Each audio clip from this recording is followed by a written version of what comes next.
Here. Yo. Hello. Are we live? Yes. The mic stand is wobbling. I don't know why, but it is. What's up, guys? Happy Wednesday night. Happy Thursday morning. Heading into the August 20th, 2020 slate. Hopefully you guys had a successful August 19th, 2020 slate. Wasn't a whole lot of surprises. Maybe not a lot of controversy either. I'll raise the mic a little bit. You want the right angle for the vocal projectile. Embiid, Jokic, always the 1v1. Same range of outcome-ish. Didn't really go wrong going either way. Jason Tatum was probably my highest owned player across the board. Did just fine. Kawhi, 53. I didn't have no Kawhi. 10K, 53. I said that, he drops 50. It's the bare bones min what you need. Luka dropped 50. You could do without that. VanVleet got there. Donovan Mitchell, not what you want at 9-2, but on FanDuel, he was fine. Kyle Lowry was fine. I guess if you played Lowry and VanVleet, that was maybe one of the harder guard combos to believe in, but they got there. LeVert got there. It was a pretty high-scoring slate in terms of all the mid-tier guys that you thought could get there. Lou Williams was fine. So really, I had a good day. Every lineup I had usually had one bum, like a Serge Ibaka. Who else really let me down? I guess Porzingis let me down, but I wasn't that high on him after all because just the way I just jammed in Jason Tatum. Tobias Harris, I guess, was lackluster. I did have a good chunk of him. But guys like Ingles, it was just, it was an okay day. No takedowns here, but much better than the previous 2 days. I'm happy about that. I'm glad a lot of some of the takes that I had in terms of not overreacting to some stuff or understanding a guy like Donovan Mitchell's not going to drop 70 every game. It was fine, right? It was fine. I probably had too much Serge Ibaka. Another guy that I probably had too much of was Timothy Luwawu. He ended up drawing the start. Got 21. Not really gonna ship anything with that, right? So it is what it is. We'll see how it shakes out going forward. Hopefully you guys did well. If you crushed it or whatever, share your experiences in chat. Love to hear it. Still watching a little bit of baseball. Got a couple fun lineups on main slate and late slate baseball, so you might see me looking over at the side screen a little bit. But hopefully you guys did great tonight. Any shockers out there, basketball-wise? The Clippers got handled by the Mavericks, and you could easily argue right now that if Kristaps Porzingis doesn't get ejected on some suspect stuff, maybe the Mavericks are up 2-0 right now. But instead they're in a 1-1 series. Boston smokes Philly. Toronto barely beats the Nets. Joe Harris goes home after the Nets dropped to 0-2. Joe Harris, of course, representing a lot of real points, a lot of shots for the Nets, so that's going to put him at a real big disadvantage next game. Should hype up the usage for Karis LeVert if that was possible. And then it's going to make us play experimentational lineup construction with Garrett Temple, with Luwawu, maybe Rodion Carew, guys like that. Jared Allen was a fine play there today too, and that's somebody I've been really low on. You know what? If you guys took any shot on Marcus Hall, my heart bleeds for you. 6.5 DKP. He was not in my player pool today, or he was not in my lineups today. I don't even know if I had him in my player pool. It's just center. I don't give up that spot, but 17 minutes of Marcus Hall, 6.5 fantasy points. And pre-flop, I didn't play Marcus Hall, but I don't think you're crazy to think a 4K center against the Nets could have done something. That is nut low territory there. That's tough, right? That's tough. Utah smokes the Nuggets.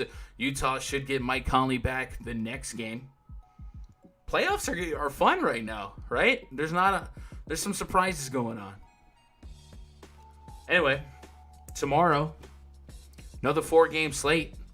Some interesting spreads that came out. I think the spread that's probably the most interesting, right, is that Bucks and Magic spread. After the Magic beat the Bucks pretty handily, the Bucks opened up as a 12.5 point favorite. Is that a sucker bet? Huh? Are they luring people in? Aaron Gordon's still questionable. I don't know. You tell me. Anyway, let's kill the elevator music. Let's open up chat. How we doing, chat? How you guys doing? Hopefully you guys are doing fine. Hopefully you guys are crushing it in NBA today. You're excited for tomorrow. Pricing dropped. I've been kind of keying up pricing a little bit. I actually did complete my FanDuel Core Plays videos that actually will drop probably in the middle of this stream. So maybe people that are searching that video show up in chat. But other than that, I mean, it's a good day to be a sports fan, I guess. I as a DFS player, last couple days, there's just been some tilting stuff for me. But today was solid overall. Like, you know what I'm saying? You didn't take nothing down. It was solid. And from a real basketball enthusiast standpoint, I was happy with just how entertaining some of these games are and how sometimes what you think is going to happen isn't happening. And I think that, that's bringing out the entertainment quality and fandom quality to its greatest extent. What's up, J. Cole? What up, Priceless Fame? What up, Blair? GP says 3 DKP from cashing effing Porzingis, man. Yikes. Those are the tough ones, right? When you're bubbling, you're just like, man, I wish I wish I just was 30 points out, so I'm not sweating the fourth quarter, right? I've been there. We've all been there. That sucks. What's up, Kreese? Going right back to LeBron tomorrow, even over Harden. Yeah, it's LeBron time, playoffs time. He's going to average that triple-double. It's just what he does in the postseason. What up, Josh Harden and Giannis to plays tomorrow? Yeah, obviously, we'll talk about it, but I do like the Bucks to kind of bounce back. We've seen that before from the Bucks. They get punched in the jaw, and then they come right back and blow a team out of the gym. ACP missed cash by a quarter. Ooh, Jamal Murray, and almost swapped him out before log. Yeah, that was tough. We kind of discussed the Jamal Murray game from game one. He was just a rough guy for much of that game, and then just overtime came and he got there, and then overtime even helped Jokic a little bit. So yesterday I didn't have as much. Like I said, yesterday the mid tier was pretty strong, and I just felt like you can't play all the mid tier, right? You had to take some stands. So my stands were Jason Tatum, who came through at a lot of the Raptors. That was it. That kind of pushed the other guys out. That's why I didn't have as much Porzingis as I did on game one. I also ended up not having much room for Paul George, and that turned out to be a good thing, right? More Van Vliet, more Mitchell. Yeah. Porzingis just didn't want to grab a board. Yeah, maybe there was something to that knee soreness, and he was just being a little less aggressive. But, hey, they got the dub, right? Real basketball, they got the dub. What are you going to do? Where is... I'm low-key stalling, right? But y'all want to play. I'm going to see if Raj or Jake want to jump on here. In the meantime, I'll go ahead and plug the RunDFS.com VIP section. If you guys are new to the channel, if you're stumbling across this video on YouTube for the first time, an extension of this channel and the content I put up is RunDFS.com. If you guys are looking to maybe support the channel a little bit more and hang out with a really cool community of DFS grinders, go to RunDFS.com, make yourself an account. Click VIP passes, and there's a couple options there. You can pay with PayPal, week pass, 2-week pass, month pass, and the year-end pass. And this will unlock access to a forum with a thread that's called VIP onboarding. You click that thread. That'll get you links to my baseball spreadsheet, my NBA spreadsheet, the RunDFS.com VIP Discord, which looks something like this. And then before lock every day for both sports, baseball and basketball, we're in the voice chat right here. That little spot where Jake's at, I'm going to drag him over to the stream chat.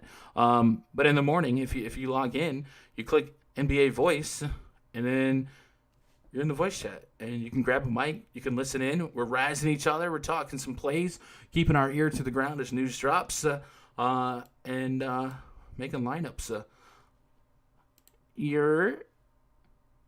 My bad. I didn't realize that the game's running. I got caught up doing some nerdy stuff and updating League of Legends.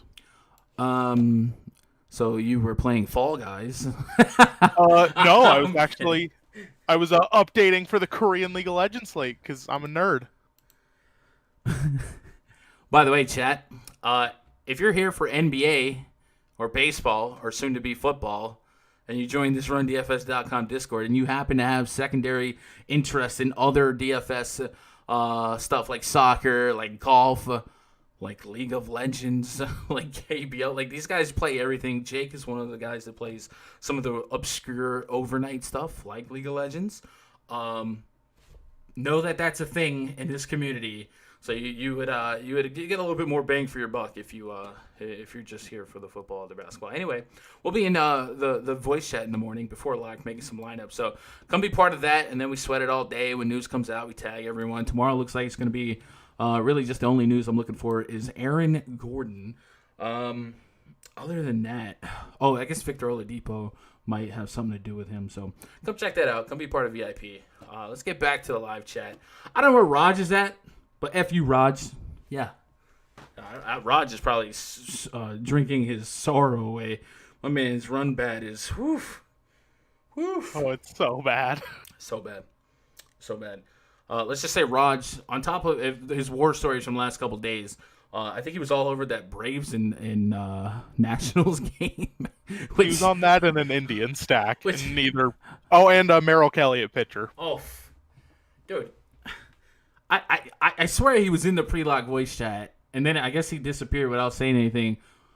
I thought we all discussed the weather. Literally, y'all talked about how those teams are off tomorrow. We're just going to fade that game.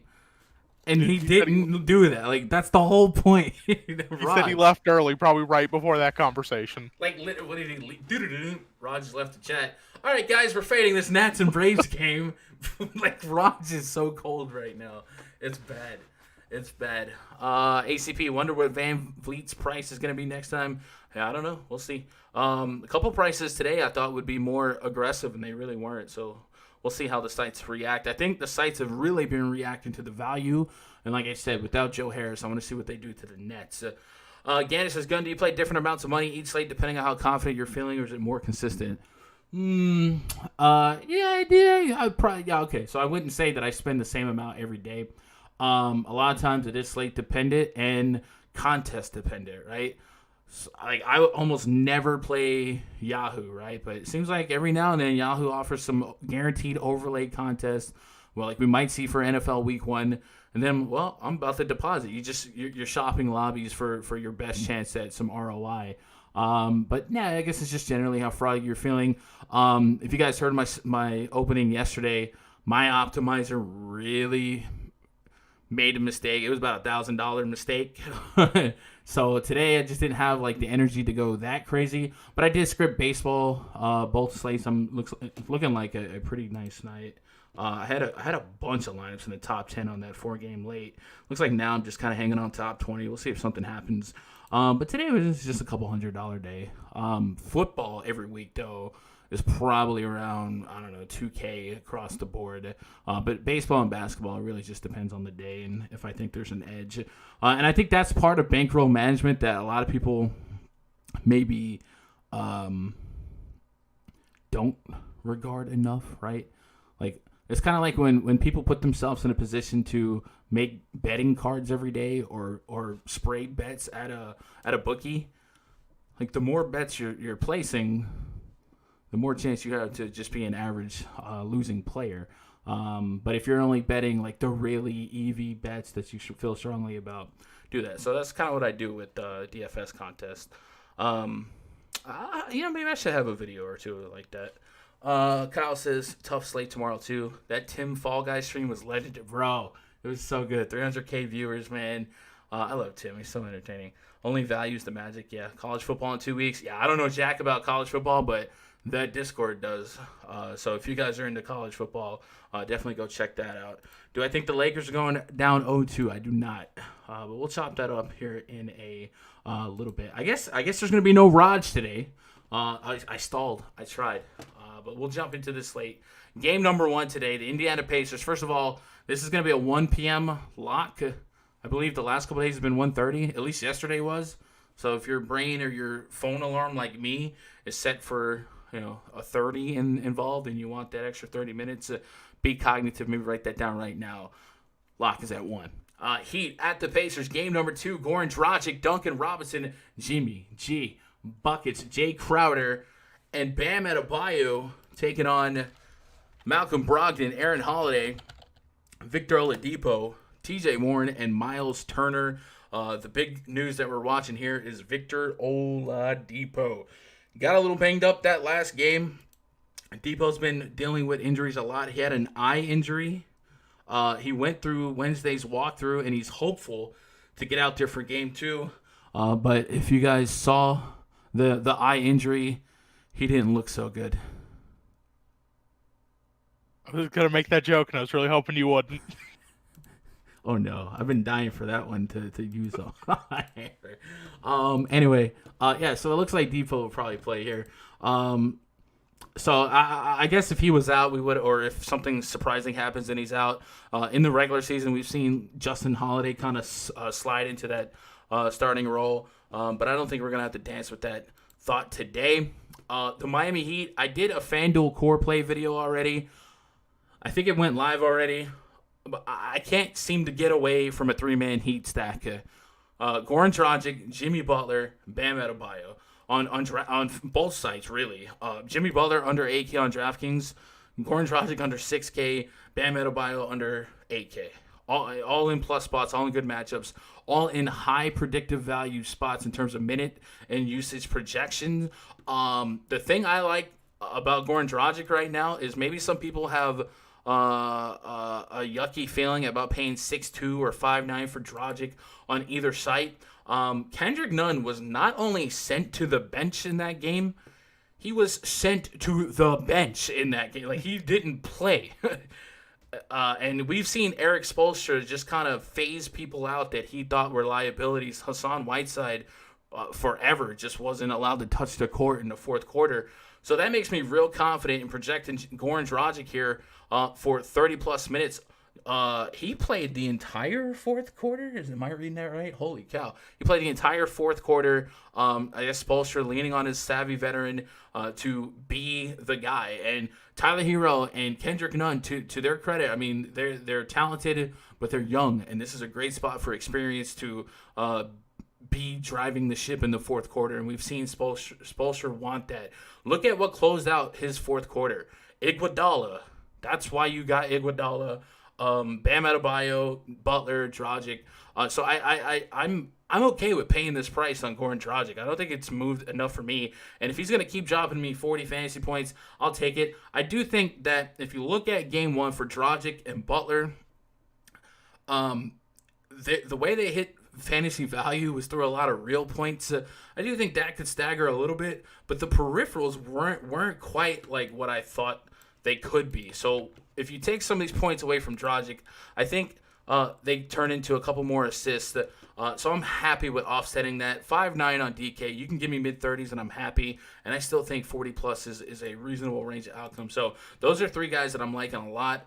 You could sprinkle in some errant shots out of Jay Crowder or even an Iguodala if you thought 3,400 on DraftKings was something that you need to go down there to get to try and squeeze in a Harden or LeBron or something like that. And even Duncan Robinson, 3,900. He's a shooter for them. So I think that's a chip in a chair price point for them to maybe gamble on.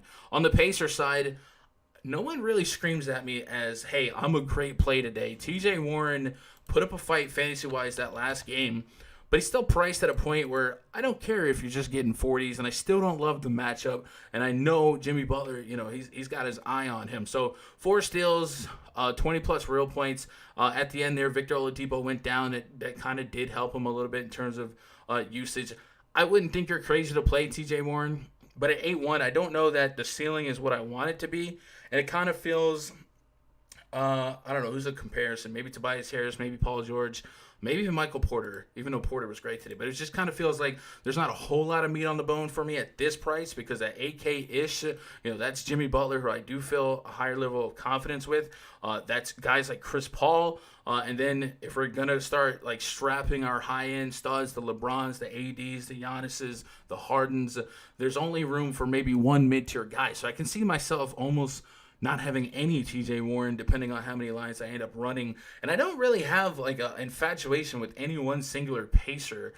We can maybe point chase a little bit and just kind of look at what happened in that first game in terms of fantasy production. I guess Malcolm Brogdon dropped 40.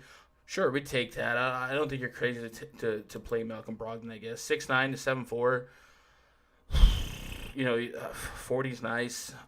Am I gonna get to him often over maybe a Dragic that I like a little bit more? I don't know. I feel better about Brogdon than I do Warren, but I don't know. I don't think he'll be a priority. But no one else here, really produced in a must-have fashion. We got Victor Oladipo only played 9 minutes there, so you could start making the case that if Victor Oladipo played the full game. Are we taking 5 fantasy points from a Warren or a Brogdon? You know what I'm saying? So I don't know. I don't know, Jacob. Do you have any love, especially for the Pacers, or am I out of pocket? No, I think you hit the nail on the head there. The only two guys that got there in any way were Warren and Brogdon. Warren at 8K, he didn't even really get there. Like, he got there, he was fine, but he wasn't a great play. Brogdon was the only really good play, and that was in large part because Oladipo's out. Now, if Oladipo misses again, I'm going to love Brogdon. Brogdon's going to be a top-tier play for me. But assuming Depot plays, Depot didn't play a lot. He's 6,200. Maybe he's still in play. Brogdon at 69's in play, but I don't feel great about it. Warren feels too expensive for me. The Pacers don't really, I don't know. They don't, other than unless Depot news comes out. And the other news on the other side that I saw in chat, Jay Crowder's questionable with a sprained ankle. So if either one of those two are out, that can shake some stuff up. But assuming it's the playoffs, they both play. The Pacers really don't interest me at all. If Jay Crowder miss Olynyk at 3,600 on FanDuel is a little bit more intriguing. I don't know how much allure I have on DraftKings, but I'd probably still take a shot if Crowder was out, assuming they went for that Twin Tower lineup. But yeah, Pacers have been one of those teams this whole year that I felt were like all 6K and I could stack. I don't feel like that today because they're like 7-8K. And then Miles Turner, maybe he surprises some people and has that Jared Allen game like today. But I just don't think I get there. Chat, what are you guys thinking on this one before we move on to the next one? What about Duncan Robinson? So Duncan Robinson, I think, is chipping a chair worthy, right? He's at that price range this week where we've considered guys like Danny Green. I don't know who's other 3K guy. Royce O'Neal, which actually worked out today. Matisse Thybulle. You know what I'm saying? Like those 3K, go out there and play 25 minutes, hopefully take some shots. We know Duncan Robinson is literally there to shoot basketballs. That's Jimmy called him hit one of his shooters. He took 8 shots against Indy. All of them were 3-pointers, right? So if he has a hot night and he makes 5 of 8, that gives you just about 20 on DraftKings with the bonus, right? So 20 would be a good start and maybe fill into a couple of rebounds. So not somebody that I would lock in as a concrete play. He's just out there to be sitting on the corner taking shots. But hey, 3,900. If you're looking for some pieces of glue to go get you those Giannis's and Hardens and LeBrons and stuff like that, yeah, he checks all the check boxes of your run-of-the-mill, volatile, risky value play. Cheat says I'm on the same 3 for the Heat, yeah. Crowder crushable. All right, we'll keep an eye on that. Hopefully we have all that news we need pretty early. I think we will. Playoffs, we tend to push people to playing. If Jay Crowder didn't play, though, I just kind of brushed off playing Kelly Olynyk. But Jay Crowder played 25 minutes and didn't play the fourth. Hero played the final 18 minutes, if I remember correctly. Yeah, it looks like he did. They just left Hero out there. Now, he didn't take a lot of shots, and he's not a great price at 5,200. But he's another guy who's a shooter. Maybe someone to watch. If Crowder's out, he might have to play 30-plus minutes. So looking at this popcorn machine, and maybe somebody can verify in the comments or watching, but it looks like as soon as Crowder came out, maybe that's where he tweaked his knee. Iguodala came in and closed. So maybe it wouldn't be Olynyk. Maybe it would be Iguodala that benefited minute-wise. I don't know the story. I didn't see that part of the game. It could just be a coincidence that Crowder didn't come back. But it seems kind of suspect to assume that he started the first half, the second half, and didn't touch the court in the fourth. I don't know. So keep an eye on that. Yeah, I guess that would be. Would we play Iguodala at 3,400? I mean, he can. He's super cheap. Obviously, he's not going to have a massive role with everybody else on the court, but he doesn't need a massive role at that price. Yeah. All right, let's move on to the next game. Houston Rockets hosting the Oklahoma City Thunder. Chris Paul, Shai Gilgeous-Alexander, Terrence Ferguson, Danilo Gallinari, Stone Cold Steven Adams, taking on James Harden, Eric Gordon, Daniel House, Robert Covington, and PJ Tucker. 227.5 total. The Rockets now favored by 2.5. Thunder did not look great. They were losing that track meet. They weren't hitting shots. And Steven Adams didn't get run off the court, but that might have been a catalyst in them losing. I've said that in a couple of videos already. I would hope that they kind of think that maybe you need to stretch the court and have Gallo play the 5. Nonetheless, Gallo got his minutes, and he got there from a fantasy perspective. He was part of my FanDuel Core picks video.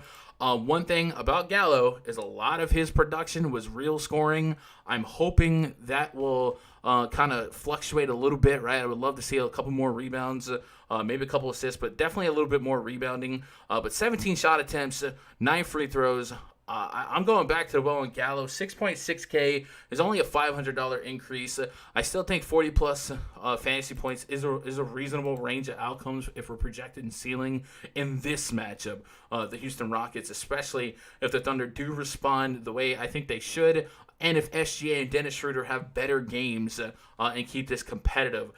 In my perfect world, I would have Gallo play the 5 during some stretches, stretch out Terrence Ferguson if we had to, but have SGA, Dennis Schroeder, and Chris Paul on the court a lot, 3-guard sets, and just get into a 3-point contest with the Houston Rockets.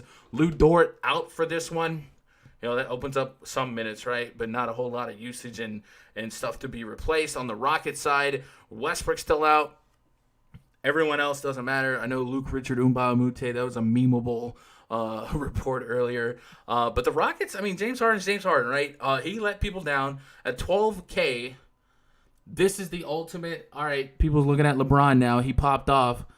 Do people just forget that James Harden has a 42% usage rate or 45% usage rate, and they don't play him? I personally think lineup construction is going to feel a lot better when you're going after those 7-8K guys. But this is one of those game theory leverage types of conversations.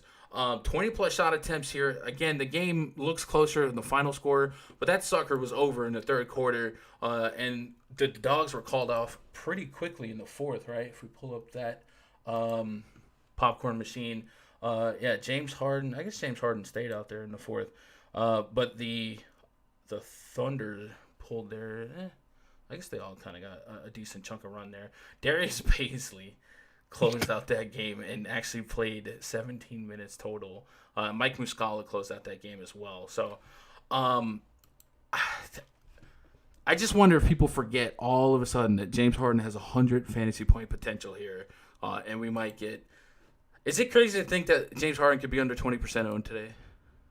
Maybe not. I mean, he did just burn everybody. You mentioned LeBron just had the crazy game. Giannis isn't 10-5 again. He actually got a price bump, so that will hurt that. I don't, maybe. I mean, Giannis is in that range. Lillard's still in that range. LeBron's in that range and just went off. Maybe he does go overlooked, and I believe Harden got, oh no, he's the same price. But yeah, maybe. If people are just burned by what happened last game. Yeah, and it's not just that, but there's pivots and there's other studs to get. So I think the general public is going to want LeBron James. They woke up and they saw what LeBron does in the playoffs. They're like, okay, LeBron's the guy now. He's $1,000 retrieval of Harden, essentially. So just from a tournament mindset, I think we might be able to capitalize on a low-owned 45% usage 40-minute guy. Maybe if it stays close. Eric Gordon, I still think under 5K we can get there. He is scoring dependent, but I think he's going to have to score 20-plus real points. I think if the Rockets not only win this game but stay close, you're probably expecting 20-plus real points from Eric Gordon. That's a good starter. And then how about some Jeff Green? 4,800 on DraftKings, 5,100 on FanDuel. I think he's been super, super solid. Double-digit shot attempts in the last couple games. The minutes are... fine, 32, 25, 30, 31 minutes. They play small. He plays center in that small ball rotation, can play some 4 as well. Chucks a bunch of threes. And the rebounds, the assists, I mean, there's enough peripherals there at 4,800 to make me think that 25 to 35 is a reasonable window. And I'd take that. So I will. So Jeff Green's on my list here. On the Thunder side, Chris Paul was a Probably my highest owned Thunder, other than Gallo. Gallo was my highest owned Thunder, but of the guards, I landed on more Chris Paul because of FanDuel being the side of choice that day, and SGA and Schroeder were shooting guards. So I ended up with more Chris Paul, and maybe I got lucky there. With 37 minutes of Chris Paul, we saw 10 rebounds and 9 assists. This looked a little bit more vintage Chris Paul in terms of final stat lines, but we know the double-doubles with assists is just kind of his calling card, and we know he can take over a game as a veteran, and when his team doesn't have his best stuff, he'll find what player does have their best stuff. So I'm fine with going back to the well on Chris Paul, and Chris Paul, kind of like the TJ Warren case, but I feel better about Chris Paul. At 8K, he might get priced out of lineups just because people might want at least one stud, and then do they play Butler over Chris Paul, guys like that. So and there's also the volatility of this being the SGA game or the Dennis Schroeder game. I think no matter what, Chris Paul is going to play those minutes. He's going to lead his young guard teammates. So at 8K, I'm a buyer, but you need that 40 plus. So I do think that the requirements pressure that price point a little bit for me not to get too overboard. But Gallo sticks out as a favorite. I'm going to have spatterings of SGA and Schroeder. Schroeder's at 5.5. I have liked him in fast-paced matchups, usually where I can get him. He was a big-time disappointment in Game 1. I mean, a massive disappointment. And you talk about touching the stove and burning your hand and not going back like maybe James Harden did. It's hard to go back confidently on a 32-minute Schroeder who got you 11 fantasy points. But, I mean, we've seen it. We've seen big games from him before. I'm okay with taking a $600 price reduction. I don't have to go too crazy of a stand in 100 lineups because I don't necessarily feel like the field is going to be holding a goldfish memory in that situation. And then Steven Adams. I guess, Jake, if the Thunder are going to be dumb enough and leave Steven Adams out there and he's going to give you a shot at 30 fantasy points, for fantasy he's playable. But I don't have the warm and fuzzies. What are you doing with this game in your constructions? I mean, I'll start out. I was very high on Chris Paul. A $300 price increase won't change that. I mean, you mentioned it. He's the veteran guy. He's going to bring the team. We talked about it. I mean, he picked up the 10 rebounds, but if we still game script that Steven Adams might get pushed off the court, that's just more rebounds for Chris Paul that they'll let him have to bring the ball up court fast. I love him. Adams is definitely the elephant in the room for this slate, specifically on DraftKings, being that he dropped 36, he played 28 minutes, and DraftKings' response to that, let's drop him $800. So he's 5,600 now. He's so insanely cheap for Steven Adams. Yeah, Schroeder. SGA's been someone I haven't been on. I know you've been on him since the restart, and a lot of people have, and he hasn't been bad. He's been consistent 30s for the most part, but I don't know. I just haven't been high on the SGA train. I'll probably lean Schroeder out of the two for the near $1,000 price. So the main target for me for sure is Chris Paul. Yeah, normally 5.5 Dennis Schroeder is like 5.5. Maybe Lou Will, but like normally I'm not there, but this is like this is the small ball matchup where you need 3 guards. Yeah. Lou Dort's out, right? Not that he was replacing, he has to replace shots, but it's gonna be a lot of minutes there to kind of pick up. I feel like 3 guard sets there, and some of Dennis Schroeder's best fantasy games in the last 2 years are in high paced matchups. So that's the only reason I'm kind of curious. But even at 5.5, like you need 30, and that's gonna be a stretch for a bench guard regardless. But he's in the pool for me. But I'm definitely not rostering him in like single entry maybe. By the way, that Manny Machado walk-off grand slam, I wonder if he broke an unwritten rule just now. Oh, he better not have swung on 3-0. Sam Haggerty would still. Okay, I'll take that. Wow, that's crazy. That's actually crazy. That's a wonderful feud right now. What are you doing with the Rockets? Are you just looking at like maybe Gordon and Jeff Green? I like Eric Gordon a lot. He's another guy who I'm not really sure why he got a price decrease. I was a little worried about the Rockets being priced out on DK last time, and other than Jeff Green, they kind of were. But Eric Gordon's under 5K now. He put up 30 last time. I think he took 17 shots, played 30 minutes. I think he can do that again.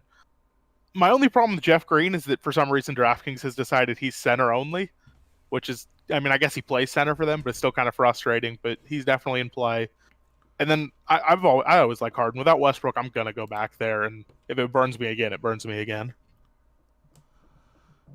if you thought Harden was 10% or less in a single entry, Oh, I'm playing him, 100%. I feel like in mid stakes or even high stakes, he might.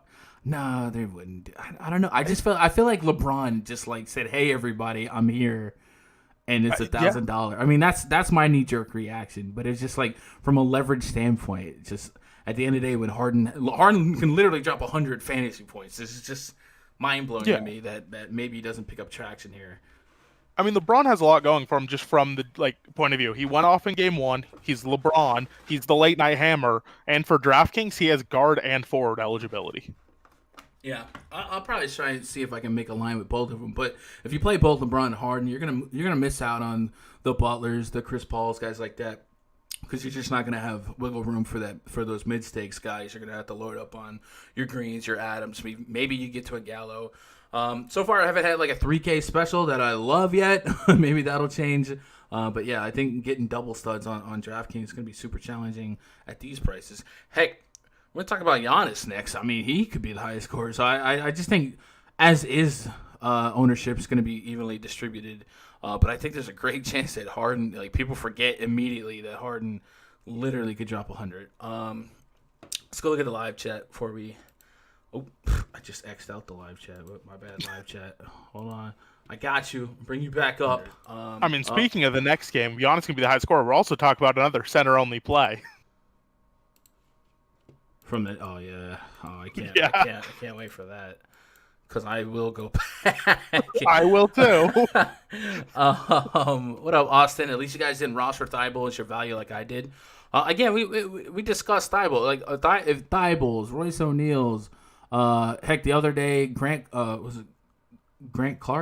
Clark.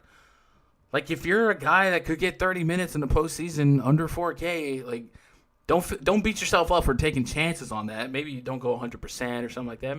Single entry. I'm not talking about you, but I don't think you were off base for taking a shot on Thibault, especially if it was on a site like FanDuel where those defensive peripherals would add up a little faster. But that's just. That there was risk in Thibault. We've been there. What up, Marv? I know we're not there yet. Can we go to Brook Lopez? We're about to get there.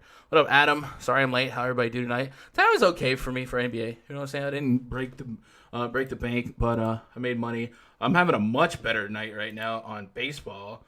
But I am I'm in third place of a late GPP, but I'm 20 points back from first. So what the F does that guy's lineup look like to have that lead?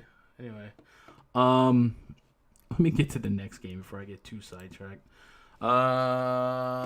Next game on the docket.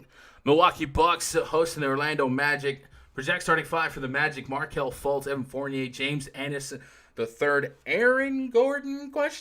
Nikola Vucevic.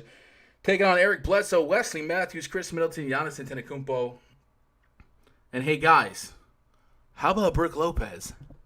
Oh my god, dude! I did like a FanDuel video the other day, and I just said that like 5 times. I was like, "How about Brook Lopez?" And then he goes out there and does what he does. Let's start with the Magic side. So first of all, if you're a bettor, the Magic are plus 12.5 after beating the Bucks, and this seems like Vegas sucker bet central, right? Like this would be the Bucks bounce back and smack the Magic off the court. How many people are just going to take the Magic plus, not only plus, maybe even dabble with the money line again? Yikes. Big news from the Magic side, or not big news, but the news to watch is the status of Aaron Gordon. He's still questionable with, I believe, a tight hamstring. Maybe them stealing game 1 bought them some more time, or maybe even makes him feel a little bit more pressure to try and get out there if he can. I'm trying to see if there was an update today. It says Aaron Gordon, left hamstring listed as questionable. We may get another update later today as this comes from the official injury report. Gordon has been able to go through Orlando's non-contact practices, but Steve Clifford recently said he's not 100% just yet. Gary Clark gave the Magic some great minutes. All right, so if Aaron Gordon's unable to go, I tell you what, this one might be a weird one, right? If he's a true game-time decision. Not that I'm running to play Aaron Gordon questionable. He's under 7K in a fast-paced matchup, but Gary Clark is 3,300 on DraftKings. This would be late swap gold if you're that type of person that can sit around all day and make these swaps. The awkward part is there's not really pivots to and from throughout the day. But I would say there's an above average chance we don't have Aaron Gordon solidified news by that first game locked. Gary Clark shot 12 3-point attempts. He only made 4, but he was chucking. He was getting double-digit shot attempts, a couple of rebounds here. 3,300 is a chip in a chair, and that's definitely one of the guys I would be looking at to fit in a James Harden and a LeBron James. So this would certainly shape a slate and how you guys that are above casuals, maybe not pros, but you can have the access and the tools to global swap or CSV enter, and then guys who don't know for sure if Clark is in or out, they can't really afford to spend all day or make those changes, or just don't have those changes planned, right? Like draw up a plan right now. If Clark was in right now, would you play him? If you didn't know, what would you do? Would you play Aaron Gordon? Either way, you could spin that into some leverage. So I just think Gary Clark's really cheap on both sides, considering the shots that he took. And the fact that those shots were threes makes me feel a little bit better. Because the Bucks, they tend to limit the points in the paint, and they force you to chuck threes, and that's what he did. The Orlando Magic's guards were all super popular the other day. And I think ultimately 3 of their guards were in some of the top lineups. It wasn't Evan Fournier. It was Terrence Ross, DJ Augustine, and I think you might have seen some Ennis and some Fultz up there. Fultz is just 4,500 still. I'm content with going back to the well, right? He didn't make or break us, but it wasn't like we didn't look at him and be like, oh, he's the reason I suck. 27.5. Only chucked 4 threes. The reason why I think if we're tiering guards here, we put a little bit of less priority on our Markelle Fultz is because if this game comes down into a 3-point shooting contest, Markelle Fultz is not really he's not their best 3-point shooter.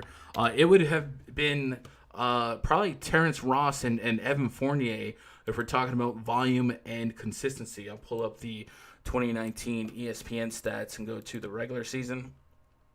On the regular season, 3-point attempts per game, Terrence Ross attempted 7.3 3-pointers a game, 35% success rate. Fournier 6.6 with almost a 40% success rate. Fournier burned a lot of people. This is an incredible tournament opportunity to go back, right? 5,100 for him. He only went up $200. Only took 8 shots. That might be a little depressing. 3 for 7 from downtown, but the minutes were there, and if we go off of the whole season, the shots should come back. Before this game, he was averaging over 30 fantasy points a game against the Bucks. I think on Evan Fournier, you have some short memory, and if you're playing 100, 150 lineups, you take some chances because statistically, with a larger sample size, he's the guy that's going to shoot the most at the best success rate. Another guy that shoots pretty well, I think, for them percentage-wise, was DJ Augustine. 35%, right? All right, nothing to write home about, but 35% is probably better than Markelle Fultz at 27%. And he's got a little bit more of a veteran presence. And I think, that's something that we can point at game one and say, all right, DJ Augustine did his thing. He had 11 real points, 11 assists, chucked 4 threes. The assists are really nice. He's 4,300, a couple $100 less than Fultz. Back-to-back games with over 30 fantasy points. Definitely in the mix here. I don't think they did enough to shake up the prices on the Magic to get me off of them. Under 5K for Ross, 5K Fournier, under 5K Fultz. I'm going to go back to the well. Maybe we have stronger considerations for a guy like James Ennis, who wasn't really on my radar, but he's right there at 30 minutes a game. If he's 3,900, all of a sudden he's right there in the Thibault pool. And in that 30 minutes, he went out there and got some rebounds, a couple steals, and double-digit points. So at 4K, maybe we start thinking about him as a potential value. And then the biggest disrespect I had on that whole slate, Jake, is Nikola Vucevic. I went back earlier today when I was researching for my FanDuel Core Plays video and watched what he's done against the Bucks. He's been fan-freaking-tastic, and I was so underweight playing Brolo and trying to jam in Harden and Giannis and blah, blah, blah, blah. Vucevic, I will not disrespect you today. Vucevic DKP by game log versus Milwaukee Bucks last 10 games. He's got 62, 52, 49. There's a 30.8 that came in 25 minutes, right? He's going to get 35 minutes, knock on wood. 47 that came in 26 minutes. 45 that came in 30, 31 and 20. So he's been well over a point per minute. With or without Aaron Gordon, I think he's fine. Without Aaron Gordon, I think, it bumps him up that much more. FanDuel at 8,300. I'm there all day. 88 on DraftKings. I still love him points per dollar. Yeah, maybe he's in that uncomfortable range where you're thinking, hey, should I play Jimmy over him in a util or something like that? But Vucevic has been just great against the Bucks. So I'm absolutely going to go back to well on him. He was the leader of that team that game. The rebounds, 14 rebounds. Took 8 shots from downtown, right? One of the biggest reasons we stay away from centers against the Bucks because they limit points in the paint. But Vucevic can stretch the court, took 20-plus shot attempts. So, Vuce, you're in the mix today. You're probably going to be my highest-owned center. We flip it to the other side. Giannis Antetokounmpo is 11.3K. It's playoff basketball. You know the Bucks felt embarrassed. We've seen this before with these juggernaut teams. Years back when the big Warriors team would take a loss, they'd come out the next game and just blow the team out the gym. The Bucks have kind of shown that this year and in the last season as well. Giannis Antetokounmpo, I expect big things from him at 11-3. 70-plus fantasy points, I think, is a reasonable range of outcomes. And you guys brought it up in chat. I was a big investor in Brook Lopez last game. The shot volume wasn't as high as I would like, but the minutes were enough to give me hope.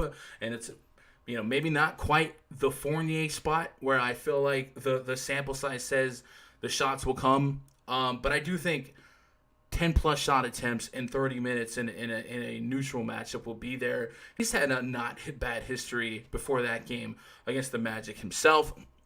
So I'll have some Brooks Lopez shares.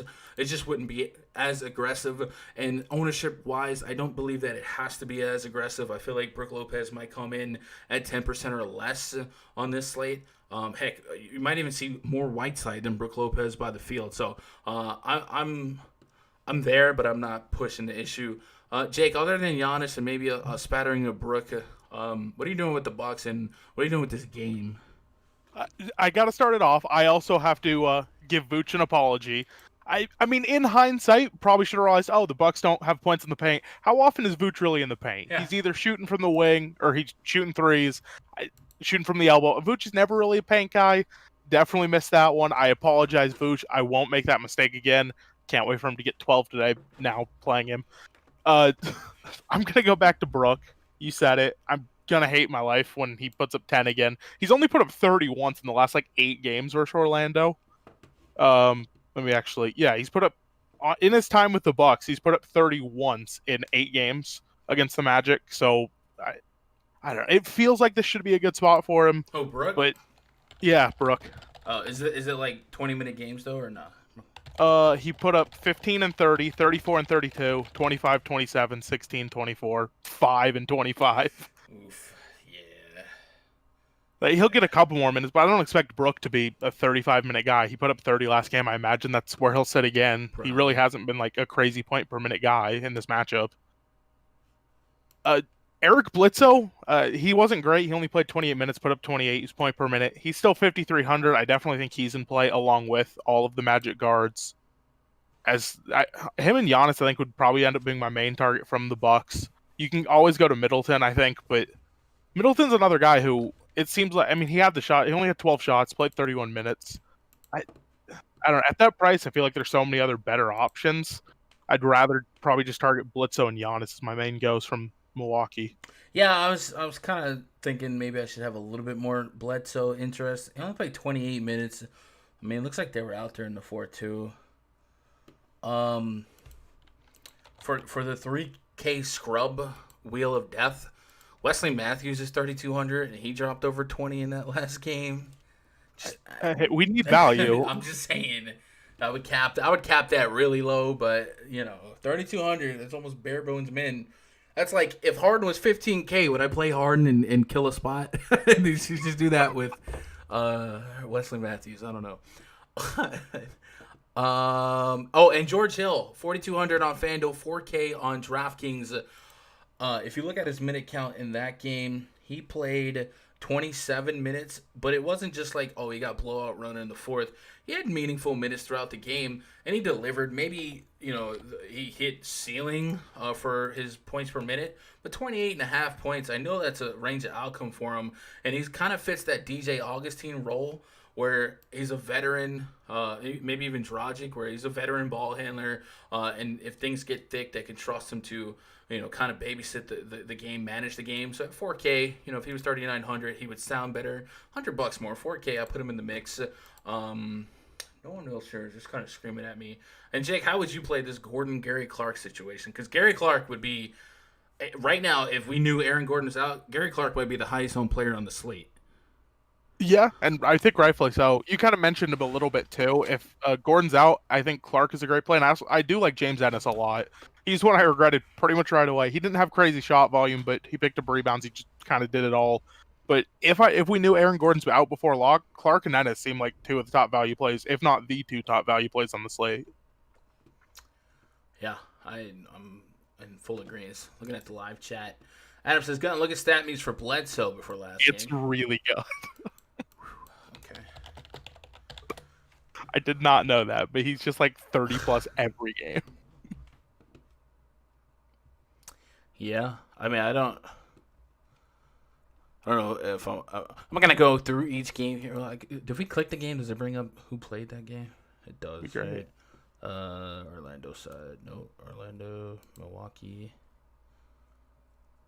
Giannis played 30 minutes. All right, that's basically. I actually didn't know that they did that.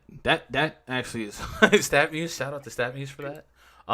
So yeah, I'm not gonna go through and see if Giannis was in or out every game, but it's just some solid floor upside games. So yeah, maybe Bledsoe's worth going back to. One thing I would say about, I guess in these games they're not like 38-minute games. They're all 27. They're all right around 30. Yeah. Yeah, maybe we'll play some Bledsoe. Sure, I'll get down with that.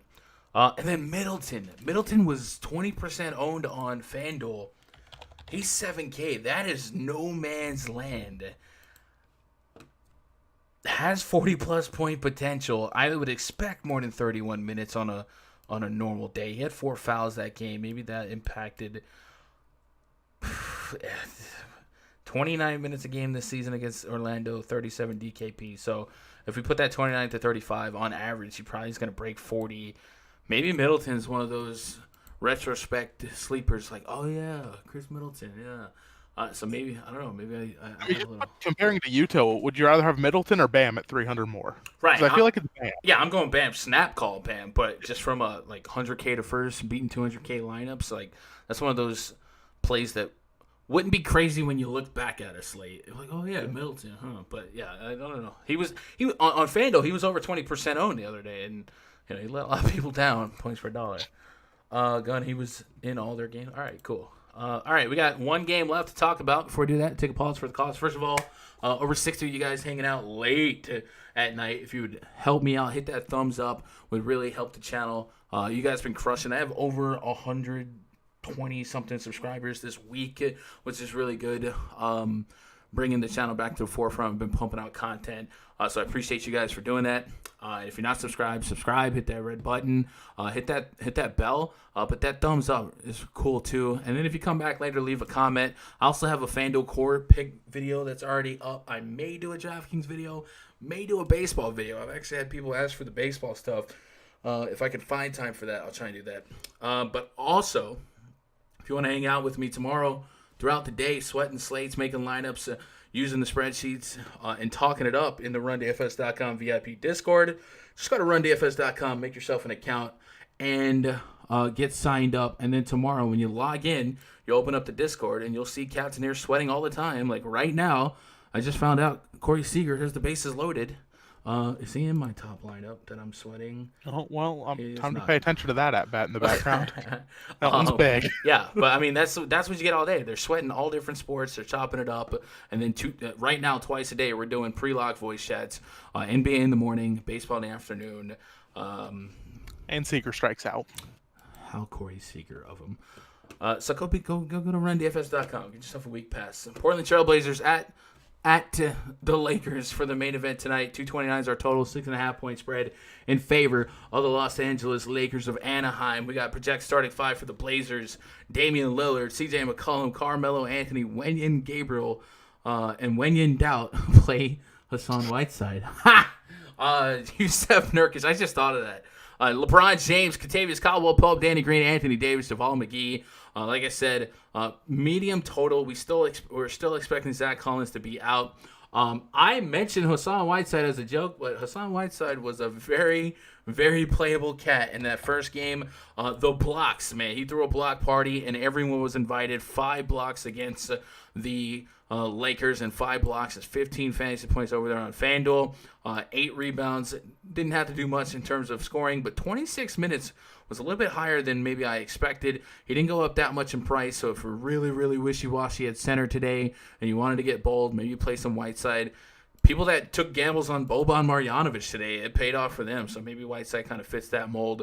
Obviously, blocks are pretty hard to project against a Lakers lineup that has LeBron, AD, Javale McGee, Dwight Howard. Guys, like, it's not like it's a short lineup, but that's been his game for a long time. And without Zach Collins, you might see an opportunity, one, for Nurkic, who can be a foul-prone individual, especially if he's getting matched up with an AD. You could see immediate minutes for Whiteside. And at that price, I'd take a couple gambles on him, sure, why not?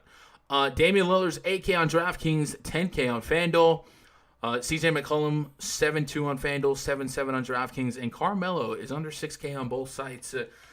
Points per dollar, Melo kind of really sticks out yet again. Dropped 36.5 DKP, 10 rebounds against the Lakers. If there was a prop bet at 9.5 against the Lakers, I might have took the under for Carmelo, but he went out there and did it. This is an extremely, extremely tight rotation for the Trailblazers. We go look up their popcorn machine. We have minutes for Wenyen Gabriel, went 16 minutes as a starter. And then off the bench is Gary Trent, Hassan Whiteside. That's it, right? Oh, and Hazonia played like 12. Yeah, so like this is essentially a 7-man rotation, not even counting Wenyen. It could be a 6-man rotation for guys that have playable minutes for fantasy. So the minutes are there for everyone, and if you're gonna get under 6K guy who's is a part of everything, he's gonna get double-digit shot attempts, and he's gonna go out there and he's gonna hustle. I mean, this is a guy. I think he's a Hall of Famer, but he's a guy out there playing for something, right? He's trying to get that ring, so he's gonna play his heart out.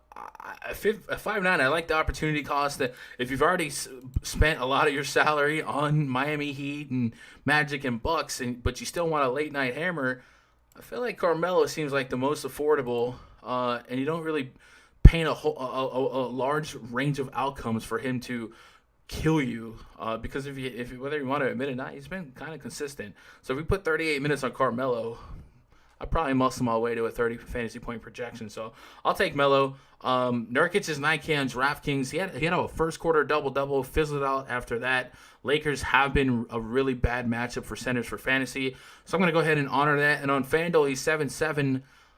I'm just going to find a couple $100 and go get Nikola Vucevic. So I think this might be another day where I don't have Yusuf Nurkic. But if you guys landed on Nurkic, I wouldn't talk you back. His usage is there. And if he would have just continued, some of what he did in that first quarter, he would have been a fine play on that slate. And on the Lakers side, usually comes down to 3 players for me: LeBron, AD, and Kuzma. Kuzma 6'5". We talked about it last slate. Like, how much meat is truly on the bone at 6'5" Kuzma? It's not much. Most of his big games this season are coming without one or the other, LeBron or AD, and they're coming at a 4.5K price tag. 6'5" is really hard to get to for me. I mean, my man almost doubled, right? And he still was 26.5 fantasy points, and at 6.5K in tournaments, I just really want 35 plus and 40 plus probably. So I can't really get behind Kuzma with a high level of confidence. You can still spin the wheel of death on Danny Green's. It looks like Rondo's out again. No, he's questionable. He got upgraded to questionable. Yep. If he was in that, it's not like that would shake me to the ground. I guess it would give you a veteran point guard to kind of add to the mix here. I don't know what kind of minutes we would expect him to play. It probably just takes a couple away from KCP, who, after he played game one, probably shouldn't have any minutes anyway. That dude built a brick house. Yeah. But LeBron 10-5 on FanDuel, 10-9 on DraftKings. Said it Monday, like, get playoff LeBron before everyone else does. He went out there and showed you playoff LeBron basketball, 70-plus fantasy points, an insane triple-double. At 10-9, he's not the most expensive player to curtain call that performance. He's the fourth most expensive. So still a lot of argument to be made that he could be the highest scorer on the slate. So 10-9, yeah, I think he's going to be – you think he's going to be the highest owned stud? I mean, it would make sense. Outside of AD, he's the cheapest. Him and AD are the cheapest. He had the best game in game one. He's LeBron. He's your hammer. On DraftKings, he's got so much eligibility at point guard, small forward, guard, forward, util. Mm-hmm. It makes sense. I'm there on LeBron. And then I'm kind of like there on AD again. I think AD did fine, right? 52. Price essentially stayed the same. When I script my lineups, I'm scripting stacks from each team and mixing them up. I can't really stack the Lakers with a high level of confidence. So I just can handcuff LeBron and AD. And together, you're probably going to combine for well over 100 fantasy points. And you might have an argument for 130. Lakers maybe not as dominant as like the Bucks after a loss. Because the Lakers have been taking some L's in the bubble, and they're trying to get right. But LeBron James after a loss, and then, I'm sure him and AD have had their talks, and this is a spot where AD should be crushing, and 50 point is probably the bare bones min that I'm expecting here. Could I get that 60-70 game out of him? I think so. So I'm going to go and handcuff LeBron a lot to AD, running back a lot with Melo. We were down on Lillard because of his competition at that price point. He's $11K. You need those 60 pluses. This ain't the Grizzlies. This ain't the Nets. Still dropped 50. Took 13 shots from downtown. But can you get there a lot today at 11K? No, and if Rondo comes back, it only makes the matchup worse. I think he's a better defender than, I guess Danny Green's a fine defender, but he wasn't on the court anyway with foul trouble. He had 5, only played 20 minutes or 24, and Lillard still didn't really get there. Yeah, I think the hardest is when you're saying no to Damian Lillard, and when you play Damian Lillard, the biggest caveat is the minutes. 43 minutes. No, it's 45 minutes. Like I said, they essentially have a 6-man rotation. So the opportunity cost and the volume is at an all-time high. And you just know, in a rough first quarter, yeah, he's got literally the whole rest of the game to make up for it. So I do believe, if that makes you feel comfortable, and I like that too, but 11K is just so high up there because I don't want 25% of all of them, right? I don't want 25% Harden, 25% LeBron, 25%. I'm just going to have to take stands. And my stands are probably going to lean on the peripheral getters like Harden or like LeBron and Giannis Antetokounmpo. So Lillard, I might not have any Lillard at 11K. That's just a hard price. And even his upside games are the 60s, and that's what the F I need at 11K. Lillard's the kind of guy that tomorrow, if somebody's like, hey, I'm playing Lillard, you're not going to talk him off Lillard. But I agree. I don't think I really want to end up on any with how the price shakes out. Anyone other Melo? Are you playing McCollum? That's not far from Butler. I think LeBron and Melo are the only two I really. I mean, if you want to get to AD, I think you can. I don't know. I mean, I'm not against AD, but LeBron and Melo, I think, are going to be my only priority targets here. Maybe Gary Trent, albeit he had an egregiously awful game one. But you mentioned their rotation short. He's a shooter. He'll be out there. Maybe he would make a throw in the bottom of a 20 max pool, but. I don't know. The Lakers' offense has been so bad in the bubble. I think they're still the worst offense by far in offensive rating since the restart. And they focused a lot more on defense. You saw the first time it was 100-93 game. The series, I don't know. I mean, maybe it turns on a dime if the Lakers get hot, but it didn't play very fantasy friendly the first go around. No. Let's check out the live chat before we get out of here. Never played Middleton with ABC playing. Mike, that has been the case the last stretch there for the Bucks there. So I would agree. Obviously, ABC playing is a little bit tougher, but I don't think it's crazy to think Middleton could play 37 minutes in a competitive game and be just fine point per minute. He's not a priority play. Don't twist that. I'm just saying, don't ignore him. Ralph says, I don't think the Lakers will have another bad shooting night, to be honest, especially not AD. It depends on what kind of shots they're trying to take. Right, AD's one of those guys, when I watch AD play and he starts getting a little too fancy and taking mid-rangers and threes, I'm just like, bro, dunk on everyone. Like, Carmelo's not going to stop you. Go bully him. Yeah, go do that and pick and roll with LeBron, right? Josh says Whiteside played alongside Nurkic. Nurkic's always in foul trouble. Yeah, I think the case for Whiteside there, again, 5 blocks, not an anomaly, but hard to project, especially since the Lakers aren't a super undersized team. Rondo upgraded to questionable. Champ says Danny Green, nobody can stop Lillard. You guys crazy. I don't think anybody said that somebody's going to stop Lillard. As a matter of fact, I'm pretty sure neither one of us said that. Especially didn't say Danny Green. No, I mean, he's definitely in play. Like, I wouldn't talk anybody off Lillard, but of all the subs, I think he's the least prioritized. Yeah, extremely scoring dependent, 11K, where his ceiling games are usually like 60-ish, 70-ish on average ceiling, right? He had a couple anomalies, but more often than not, if I'm paying for a guy's ceiling, I want a little bit more safety with peripherals. Guys like LeBron that probably get you that triple-double bonus anyway. If they're having a bad shooting night, they're still going to get you double-digit rebounds and assists. Giannis is kind of in that boat too. Even Harden to an extent. I think a lot of people underrate his assist and sometimes his rebound potential. But I'm not anti-Lillard, but 11K, Lillard's my lowest priority stud. Bobby Sticks says Hill locking at 4K. George Hill, I think he's fine. Wouldn't be a lock. I don't think the only one I would lock, quote unquote, under 4K is probably Gary Clark, but that's contingent on Aaron Gordon news, right? There's no one else under 4K I can think of, even at 4K, that I would lock. No, the closest thing would also to me for other than Clark would be Ennis if Gordon's out. Yeah. Ralph says, I think maybe J.R. Smith and Waiters get minutes tomorrow after what we saw from KCP and Green. Maybe. So here's what I would say about that. Let me pull up the DK Live for that game.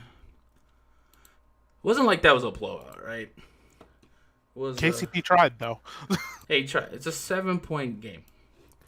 So I see what you're saying, right? J.R. Smith and Deion Waiters could provide more offense.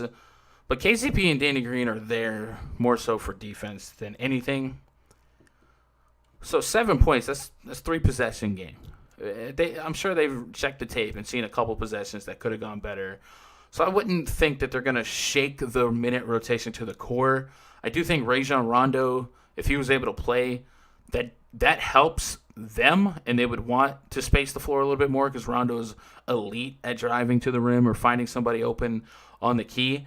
And if that's the scenario, you don't want LeBron chucking the most threes there. Maybe you lean it on a Kuzma or somebody that chucks better threes.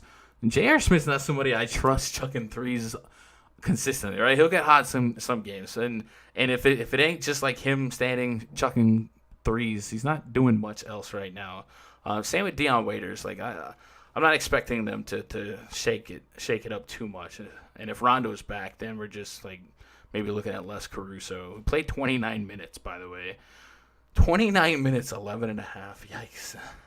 So, but it wasn't like they got smacked, right? I think there's a couple of possessions that turned this game sideways at the end of it all. And I think LeBron James will check the film and they'll try and draw up something there. Like, they lost by 7, and they shot 5 for 32 from 3. Now, this is an offense that has struggled a lot, but I feel like there's only room to go up from there. Yeah. Crazy said, I wish Lakers had a sharpshooter to take advantage of bad perimeter. I agree. It's just going to be. Can we try Danny Green again? I think we can. If the minutes will be there. I had him for 23. He's got to be closer to 30. He played 24, but he had 5 fouls and was in foul trouble all game. All right. So if he's not in foul trouble, is he their best 3-point shooter from a volume standpoint? I don't know if he's their best. Yeah, if he's gonna, if that 24 goes to 30 minutes and we're getting 10 3-point attempts at 3,900, man, that's that sub 4K wheel of death. I put him in the pool. I think in 100 lineups, I'd want to cap him at 15% and see what happens. See if the optimizer could work with that. But I think a lot of my script in terms of my lineup construction is really going to rely on Aaron Gordon news. Because then if I have a Danny Green at 15% and I have the ability to move a Gary Clark at like 45% or something like that, instead of having to do like 60% and work with my exposures that way, I think I'll have more leeway for optimizing. But I don't think we're going to have Aaron Gordon news by initial lock if he's a true game time decision. It's going to be yucky. If you had to pick a game to stack, which would it be? I think Magic and Bucks game might be the one. What do you think? So game stack wise, I think I'm going Thunder Rockets. Give me Chris Paul, Gallo, maybe one of the guards, maybe Adams versus Harden, Gordon, and Jeff Green. Yeah. If you mean 3v3 stack, that's probably it. Team stack, Miami Heat's my favorite team stack. Dragic, Butler, and Adebayo. I don't have a lot of deep-rooted interest in the Pacers. If I knew for sure Aaron Gordon was out, I think mine would be Orlando with like Fultz, Vooch, Gary Clark. Yeah. Josh says I might have missed this, but if Crowder is out, Iggy or Jones Jr. gets the biggest bump. So it looked like Iguodala played immediately and finished the game when Crowder went down. And if Spoelstra is leaning towards his veterans here, benching Kendrick Nunn and riding out Goran Dragic, then, Iguodala was a midseason acquisition. But you see here, Jay Crowder went down here at the end of the third. In comes Iguodala, and he finishes the game. Derrick Jones was on the court for a little bit of that, but it wasn't like he checked in after. So just looking at that, I would say Iguodala, but I don't have a high level of confidence there. I would just assume Iguodala is that veteran Crowder-like type. So I would probably lean Iguodala. But I wouldn't run to play either of them. But at least we know Iguodala would go out there and scrap a little bit, James Ennis, what's up, James Sitzler? I think Ennis is in a price vacuum for minutes is playable, but Aaron Gordon being out would probably boost the love. But I do like Ennis because he does kind of get you some sneaky rebounds and stuff, and that'll be a fast-paced game where you can kind of rack them up. But yeah, I guess that's it, man. Chat, help me out. Hit them thumbs up. Get this video. Could we get to 30 likes before we get out of here? That'd be lit. If you guys got anything else for me, twitter.com/GundeckerSports. You can tweet at me. DMs are open. If you had questions, if you want to ask me a question before you subscribe, something like that, DM me first. That's cool. I'll be up for a little while. Working on some stuff, probably getting my baseball spreadsheet updated. So if you guys are trying to reach out to me, that'll be the best way to do it. Otherwise, tomorrow, after the last game, we're going to do it again. Another night stream to break down the game threes. A couple 1-1s there for the slate we had today. The same exact slate. It's fun. Should I play LeBron with Harden or Giannis? So is the question, should I play LeBron with Harden or with Giannis? So, like, it's a 1v1 or... I don't think you can go wrong there, man. They're all, like, huge.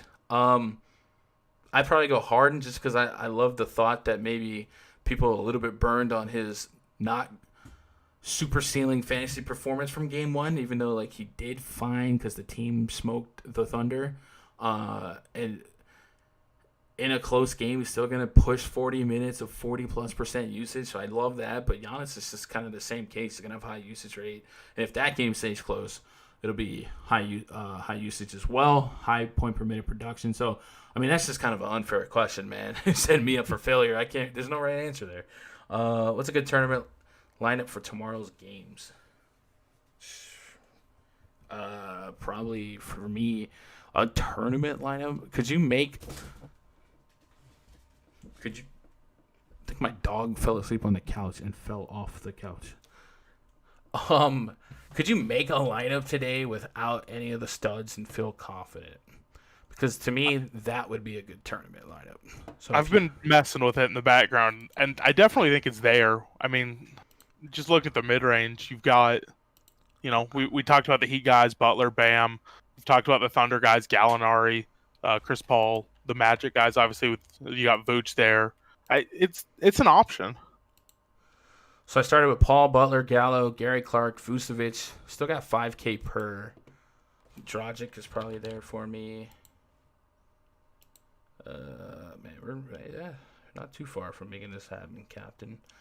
Yeah, so that might be something for me. I feel like there's a low range of outcomes that not one of the studs is in the winning lineup. So maybe I wouldn't get too married to this. But what's a good tournament lineup? Fade the highest owned studs that have the highest responsibility to produce fantasy points for their price point. And I think the mid tier today is stronger. Oh, and Adebayo too, right? If I put Adebayo in there, 2K. So maybe I consider demoting a Chris Paul. I don't know. I could play with these names and probably produce something I didn't hate. Jeff Green over, I don't know, maybe a Chris Paul and then do something there. So I would play with these names. I love this mid tier. So that's probably something I would look at if I wanted to get tournament-y. I think that if you ran a lineup without any of the top 4 or 5 studs in a single entry, the leverage rating on that lineup would be insane. It would just be insane because every lineup's going to be having a 30% own, 40% own, 10, 11K stud, right? What up, Raj? Date night just got home. My bad, boy. Could you let somebody know that you and your man are going out? Jesus. Man, I got this weird feeling now. LeBron might not be an elite play. Oh, Mr. Run Bad over here. Gosh darn it. Raji Run Bad putting his curse on LeBron. I feel confident enough to go with Fultz and DJ because they're still cheap enough to do what they did. Yeah, I agree. And like I said, I think Fournier's in the ultimate bounce back spot. Like when people get burned by the 5K guys, they just stay away the next game, and I think they're fine because I think the volume will come back, right? He's gonna kill LeBron, right? Anyway, Chad, I appreciate it. Hit that thumbs up for me. If we can get to 30 before I go to sleep, I would cry happy tears. I'll be back tomorrow after the last games. Maybe Raj won't have a date tomorrow, and he'll hang out with us and be cool enough for school. Otherwise, I'll be in that RunDFS.com VIP Discord in the morning before NBA chat, in the afternoon before MLB. And that's it, man. I hope you guys crush it tomorrow. Tweet at me your success, your tilts. And other than that, go check out my FanDuel Core Plays video. I appreciate you guys hanging out. Good luck. God